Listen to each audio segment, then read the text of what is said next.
Hello, ladies and gentlemen, and welcome to my YouTube channel, The School of Love. My name is Maria, and I'm helping people discover the inner potential for love towards oneself and towards the others. Today, I'm going to explain my thoughts on formal education, which derive from the dictum, "We learn for life, not for school," which comes from the Latin wisdom, "Non scholae, sed vitae, discimus." As some of you might know already, besides being an author and a mom of two most amazing kids in this part of the galaxy, I'm also a teacher at university level. This means that I have spent roughly 40 years of my 44 years of life in the classroom on both sides of the educational paradigm. In this video, I shall express 5 main ideas on formal education, which are solely my private visions in this concern.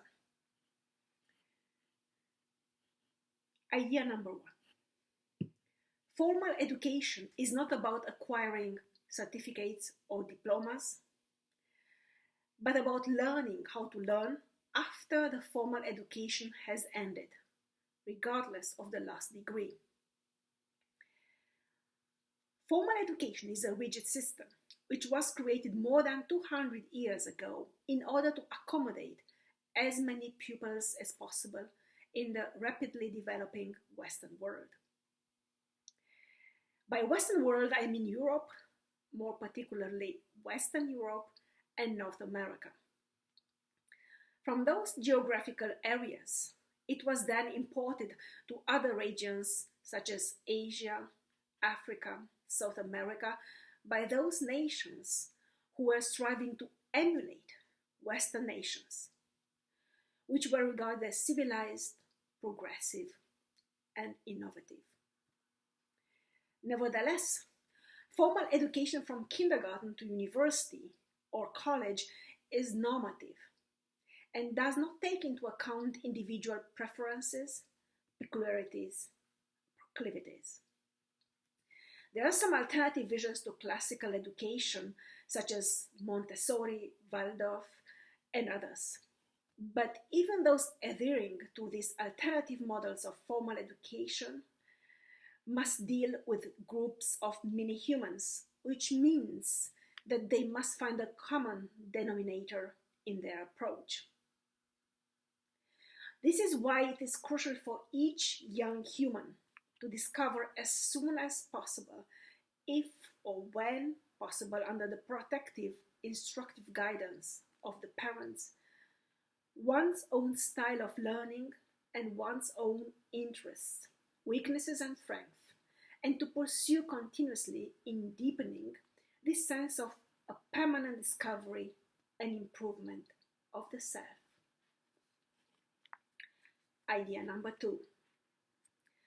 Formal education is not so much about mediating knowledge and information, but about conveying basic data about as many fields of expertise as possible, so that a broad palette is created from which each individual can then choose his or her own pathway in life.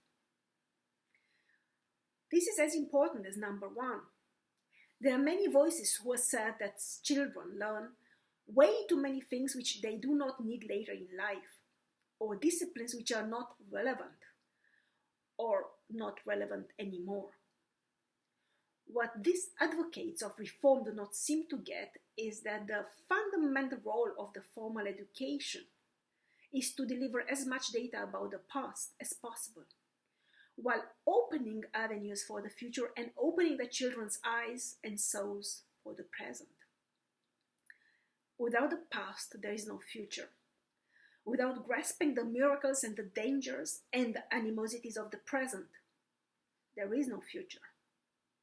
I'm not talking here about history or other humanities considered irrelevant by way too many. I'm talking even about physics and chemistry and technology, and about the importance of knowing that all these fantastic things have been we haven't developed nowadays, have been discovered and explored sometime in the past, and were not here just like that. The same goes for any discipline considered relevant or not by today's standards. Idea number 3. Formal education is supposed to be the first concentric circle to allow for the mini-human gradually discovering his or her surroundings to move outwards towards the world, increasingly independent, increasingly aware both of his or her uniqueness and of his or her fragility in the midst of the incommensurability of the universe and of the inexorability of time. What this means is that formal education, from kindergarten to university and beyond, is for the mini-human an opportunity to socialize, to discover and to develop his or her own preferences, to learn and to practice fundamental social skills for later on in life, such as setting and enforcing boundaries, as well as respecting boundaries, honestly apologizing and making amends, forgiving and letting go without holding grudges, cooperation with others, the increasing awareness of romantic feelings, and so on. Equally important, from kindergarten to university, the schoolyard or the campus are arenas for negotiation and cooperation, for learning how to graciously lose and accept defeat, or, on the contrary, for learning how to win elegantly without bragging like there is no tomorrow. Apart from that, in school, we learn how to politely reject what we do not like, and conversely, how to take rejection, and how to deal with the sting or stings of that rejection. The school of life begins with formal education. Idea number 4. Formal education is our assiduous entry into the world. Connected to number 3, it is crucial to see formal education as our blueprint to the world.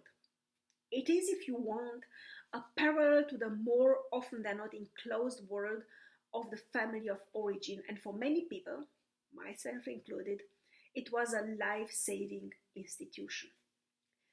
I was blessed to have encountered some absolutely fabulous teachers throughout my formal education, and they served as angelic role models for me. Just a couple of days ago, I have video chatted with my teacher from primary school on WhatsApp for almost 2 hours. She was my primary teacher, and for various reasons, she and her husband became at some point godparents to my youngest brother. Her husband was a physical education teacher at a different school and at an external club for extracurricular activities. And I had practiced with him skiing, running, nature exploring. When I was a student in Germany, my main supervisor in musicology is another such angel of light who not only supervised me, but wholeheartedly supported me throughout the years. Formal education offers parallels to our immediate family and extended environment, and it is very important to see it as an opportunity for expansion and love. Idea number 5. Formal education is not just a rite of passage, which starts in kindergarten and ends with whatever level of graduation parents can afford to pay. This is one I really cannot understand because I have never paid, or I have never had to pay tuition fees, and on the contrary, I have always received scholarships for being an eminent student, which means I was being paid to learn hard. But it seems that for most students, even in this time and age in which one has to pay huge amounts of money for attending university and for graduating from university, which then results in huge amounts of so-called student loans, even in countries in which this was not customary 20 years ago when I was an undergraduate student. Going to university is a sort of time vacuum in which, for a couple of years, students do whatever they want. They waste nights, drink themselves almost to a coma repeatedly, have as much sex as possible with as many partners as possible, drive recklessly, do not care about anything and anyone, including themselves, and all sorts of such behaviors which would be considered deeply antisocial were they not displayed by youngsters. As I said, I only know this from informal discussions, not from my own experience. But these informal conversations which delivered me this kind of information cover various geographical areas to make me think they seem paradigmatic for today's youth in college. This type of behavior and thinking seems to reside on the presumption displayed by kids and youngsters from wealthy and wealthier families who do not worry about the future. And these behaviors being emulated by those who, in fact, have to think very seriously about the future, as they do not have the socio-economic buffer their richer peers do have. I do not go any further into the reasons why this is happening. It is something I do not understand. It seems, though, that at its deepest, there lies an underlying mistrust of formal education, particularly at its highest level, which is seen as the last frontier before becoming a full-fledged adult, and that it does not really matter what one studies. It is important to have a degree and a diploma, and the money paid in tuition fees appear as a sort of price for enjoying endlessly a couple of years. This is so wrong and far-fetched that I will stop talking about it. Just go back to number one, understand that formal education, regardless of level, has the function to teach us how to teach ourselves after it has ended. And for a generation who live probably beyond the age of 100, this is a fundamental life-saving skill. This would be for today.